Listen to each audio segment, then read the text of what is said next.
Alright, so this is part 2 on working on 5 Sears tractor restorations. So I am now getting ready to put together the 1970 HT12. The frame you're looking at is that brand new rear frame that I talked about in the last couple of videos. Finally time to actually put it together. So I painted the inside just black. I brush painted it because you don't really see it, so I wanted to cover everything nice and thick and good since it never had paint on the inside before. So front frame's the same way, so I did that. Otherwise, yeah, I'm gonna get some stuff done on here, put together, and I will come back and show you the progress. Alright, so I made some progress on it, and I flipped it upside down. So as you see, the front, middle, and rear frames are all put together. So this is what it looks like, I guess, inside.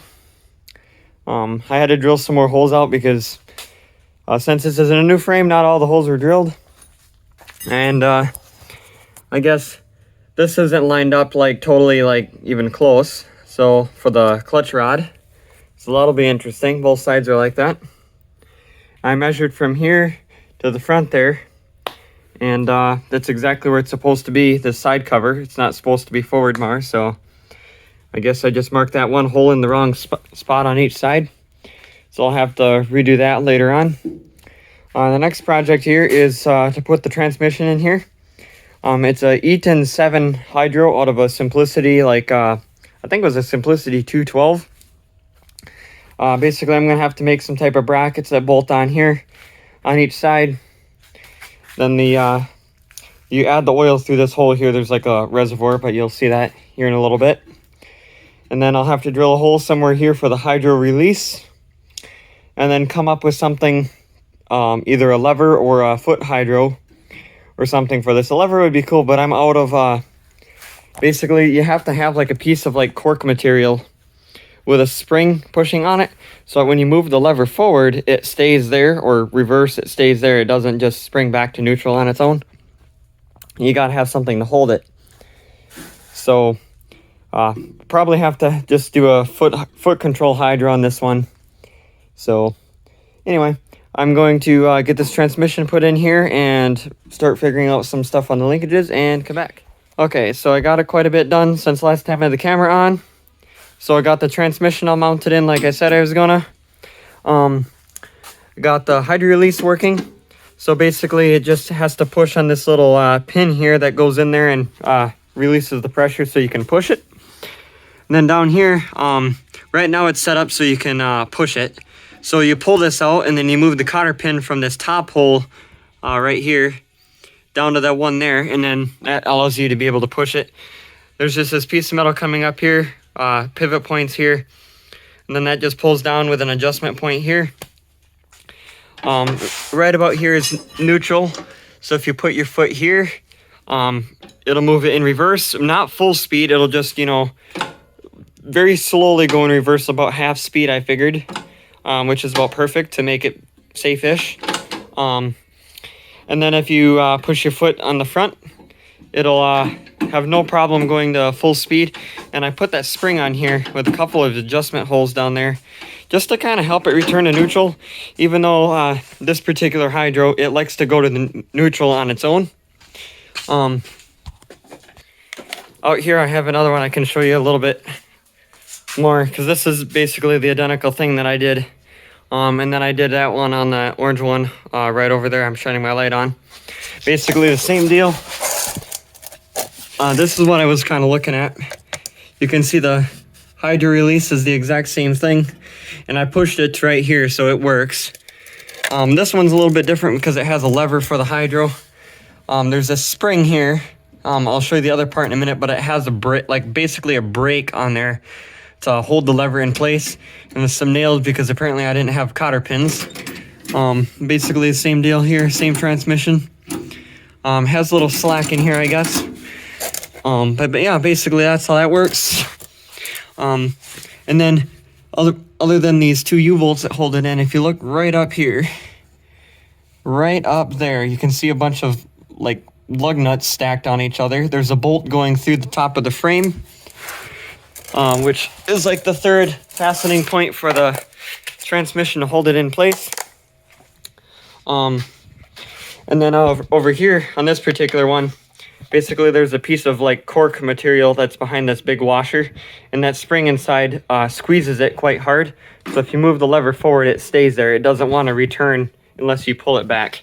But I'm all out of them giant washers and that cork piece, so I did the foot hydro instead, and you know, I kind of think I'm gonna like it. So I'm gonna get this upright, get it on all 4 tires, and I will come back and show you it then. All right, so I got it sitting upright. I got the fenders put on. I had to modify this one, so then that way you can get the belt on it. As you see there, I just notched it out a little bit, and I put the fan on it. I was worried for a second because I spun this over with a drill that my forward and reverse pedal was backwards. So forward and reverse is almost was going to be switched, but here I was spinning the transmission backwards. One thing that this does have is you take this off, basically no oil. So, and I'm pretty sure there's water in the oil, so I figured, hey, why not? Let's change the hydraulic oil, since I have literally probably 20 gallons of it laying around. So right under here, I already loosened it up before turning the camera on, is now on these Eaton 7 hydros, the pump and the, I guess, differential is 2 separate oils. So for right now, I'm really just worried about this pump. So it looks like, actually it kind of looks bad. That's not too bad actually, but it does look like as the way it's hitting, there is a little bit of water in it, so it's probably good that I'm doing this. Too bad it's getting all over the piece of metal there for the shifter. But I'm gonna let that drain for a little while and come back and I'll put some new oil in this transmission. All right, so I got fresh oil in there. I didn't make a video of all of it because I didn't feel like setting the camera up on a tripod just for this. So trying to get this cap back on there now.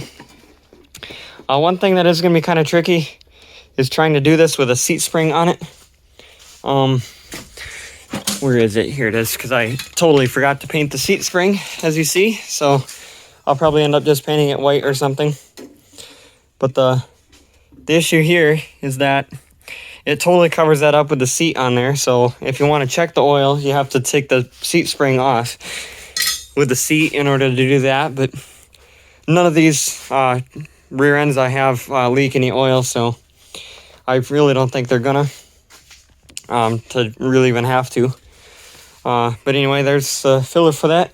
The oil I use is just basically, I took it out of that 5-gallon bucket there and I put in that smaller jug, and then I poured it in there until it literally started overflowing and pouring on the floor.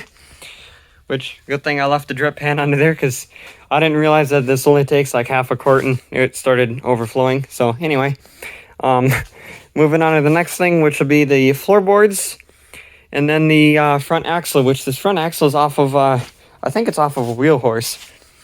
So that's going to be kind of interesting to see how that works. The only thing that sucks with using this front axle is there's no tabs like right here and right here like what normally they have.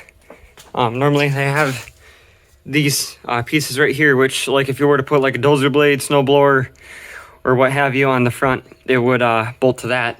And then like this other one here, that has nothing. Also, that's another one that I showed you before. But it does have, however, a mule drive.